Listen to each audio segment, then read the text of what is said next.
여름철이면 누구나 한 번은 찾게 되는 음식이 있죠. 바로 콩국수입니다. 시원하고 고소한 맛 때문에 더위에 지친 몸을 달래주는 완벽한 보양식이라고 생각하시는 분들이 정말 많습니다. 특히 단백질이 풍부하고 식물성이라서 건강에 좋다고 알려져 있어서 다이어트 중인 분들이나 건강을 챙기려는 분들이 자주 드시곤 하네요. 게다가 소화도 잘 된다고 해서 나이 드신 분들도 즐겨 찾으시고 말이에요. 콩 자체가 워낙 영양가가 높아서 완전식품이라고 불리기도 하니까 콩국수 한 그릇이면 영양소 걱정은 없다고 생각하시는 게 당연합니다. 하지만 정말 모든 사람에게 콩국수가 건강식일까요? 오늘 이야기를 들으시면 생각이 완전히 달라지실 겁니다. 하지만 충격적인 사실을 하나 말씀드려야겠습니다. 이렇게 완벽해 보이는 콩국수가 어떤 분들에게는 치명적인 독이 될 수 있다는 사실을 알고 계셨나요? 최근 국내외 의학 연구들을 종합해보면 콩국수가 특정 질환을 가진 분들에게는 생명을 위협할 수도 있는 위험한 음식이 될 수 있다는 것이 밝혀졌습니다. 서울아산병원에서 발표한 연구 자료에 따르면 신장 질환자가 콩국수를 잘못 섭취했을 때 심정지까지 올 수 있다는 경고가 나왔어요. 또한 하버드 의대에서도 갑상선 환자들이 콩을 섭취할 때의 위험성에 대해 심각하게 경고하고 있습니다. 미국 영양학 저널에는 남성들의 호르몬 균형을 깨뜨릴 수 있다는 연구 결과도 실렸고요. 건강식이라고 믿고 드시던 콩국수가 독이 될 수 있다니 정말 놀랍지 않나요? 과연 어떤 분들이 조심해야 하는지 지금부터 자세히 알아보겠습니다. 오늘 이 영상이 도움이 될 것 같다면 먼저 구독과 좋아요 한 번씩 부탁드립니다. 주변의 소중한 분들께도 공유해 주시면 분명 큰 도움이 될 겁니다. 먼저 콩국수가 왜 이렇게 인기가 높은지부터 살펴보겠습니다. 콩 한 알 속에는 우리 몸이 필요로 하는 거의 모든 영양소가 들어있다고 해도 과언이 아닙니다. 특히 단백질 함량이 고기 못지않게 높아서 식물성 단백질의 왕이라고 불리죠.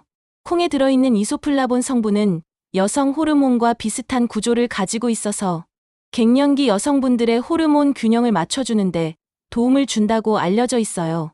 또한 콩 속 레시틴 성분은 마치 우리 뇌 속 기름때를 깨끗하게 닦아주는 청소부 같은 역할을 해서 기억력 개선과 치매 예방에도 효과적이라고 하네요. 이런 이유로 콩국수는 여름철 최고의 보양식으로 자리 잡게 되었습니다. 게다가 시원하게 먹을 수 있어서 더위로 입맛을 잃은 분들에게는 그야말로 구원과도 같은 음식이었던 거죠. 콩국수의 또 다른 장점은 바로 소화가 잘 된다는 점입니다. 콩을 갈아서 우린 국물은 마치 부드러운 실크처럼 목 넘김이 좋아서 위장이 약한 분들도 부담 없이 드실 수 있어요. 특히 여름철에는 뜨거운 음식을 먹기 힘든데 차갑게 먹는 콩국수는 체온을 낮춰주면서도 영양을 공급해주는 일석이조의 효과를 가지고 있습니다. 콩에 들어있는 식이섬유는 우리 장속 환경을 마치 깨끗한 정원처럼 가꿔주어서 변비, 해소에도 탁월한 효과를 보여줍니다.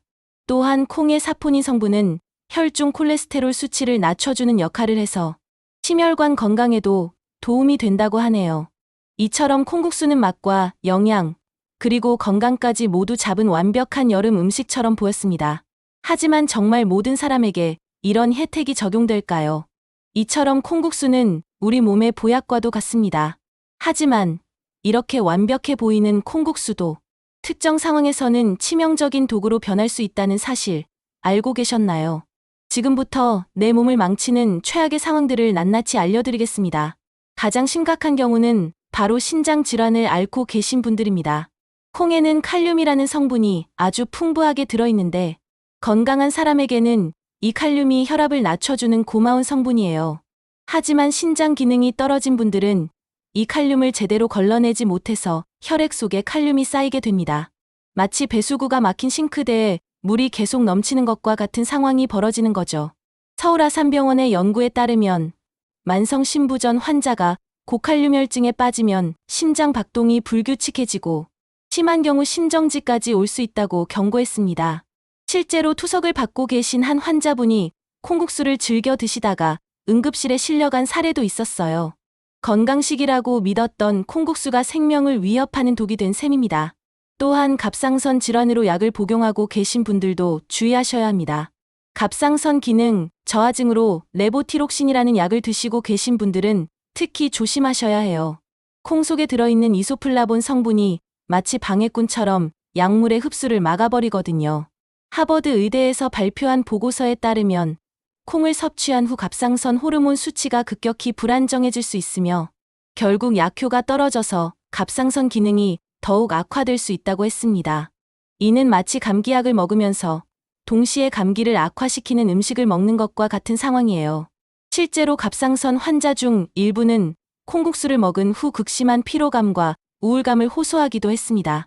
건강해지려고 먹은 음식이 오히려 병을 키우는 결과를 낳은 거죠.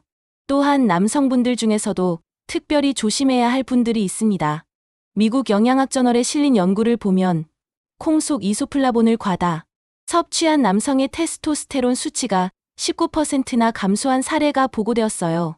반대로 콩국수와 찰떡궁합을 이루는 최고의 조합들도 있습니다. 첫 번째는 바로 김치와의 조합인데요. 김치 속 유산균이 콩의 단백질 소화를 도와주면서 동시에 김치의 비타민C가 콩의 철분 흡수를 높여주는 시너지 효과를 만들어냅니다. 마치 서로의 부족한 부분을 완벽하게 채워주는 최고의 파트너 같은 관계죠. 두 번째로는 참기름과의 조합입니다. 참기름의 리놀렌산이 콩의 이소플라본 흡수율을 높여주어서 항산화 효과가 배가 됩니다.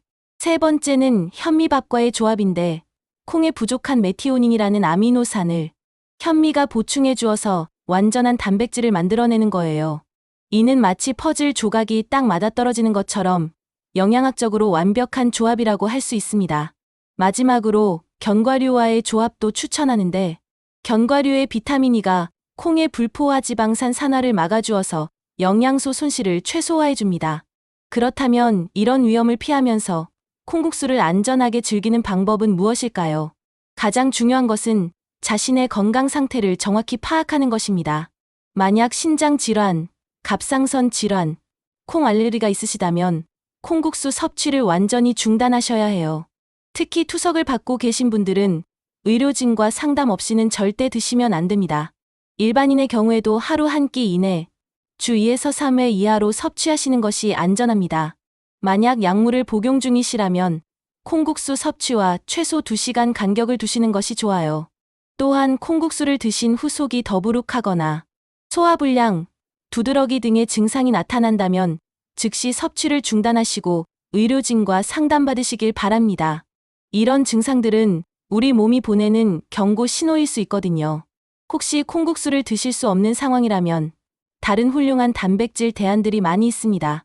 달걀은 소화가 잘 되면서도 아침 한 끼로 충분한 단백질을 제공해주는 완벽한 대체제예요. 닭가슴살은 지방은 적고 단백질은 풍부해서 다이어트와 근육 유지에 적합하고 흰살 생선인 대구나 명태는 소화 부담 없으면서도 오메가3까지 풍부하게 들어있습니다. 유당 불내증이 없으시다면 우유나 요거트도 훌륭한 단백질 보충원이 될 수 있어요. 만약 콩 알레르기나 호르몬 문제로 콩을 완전히 제한해야 하신다면 귀리우유나 아몬드 밀크에 식물성 단백질 보충제를 넣어서 드시는 것도 좋은 방법입니다. 중요한 것은 한 가지 음식에만 의존하지 말고 다양한 단백질원을 골고루 섭취하는 것이라는 점을 꼭 기억하세요. 오늘 콩국수에 대한 놀라운 진실들을 함께 알아봤습니다. 콩국수는 분명히 영양가 높고 맛있는 음식이지만 신장 질환자, 갑상선 환자, 콩 알레르기 환자들에게는 위험할 수 있다는 사실을 배웠습니다. 또한 남성의 경우 과다 섭취 시 호르몬 불균형을 일으킬 수 있고 일반인도 적당량 섭취가 중요하다는 것을 확인했어요. 가장 중요한 것은 내 몸 상태에 맞는 음식을 선택하는 것이며 문제가 있을 때는 다양한 대안식품들로 영양을 보충할 수 있다는 점입니다. 무조건 좋다고 알려진 음식도 나에게 맞지 않을 수 있으니 항상 내 몸의 신호에 귀 기울이시기 바랍니다. 건강한 식단은 획일적인 것이 아니라 개인의 상황에 맞게 조절되어야 한다는 것을 잊지 마세요. 오늘 내용이 여러분의 건강한 식단 관리에 도움이 되었으면 좋겠습니다. 오늘 내용이 유익하셨다면 구독과 좋아요, 알림 설정까지 부탁드립니다. 여러분의 건강한 내일을 응원하며 다음에도 유익한 정보로 찾아뵙겠습니다.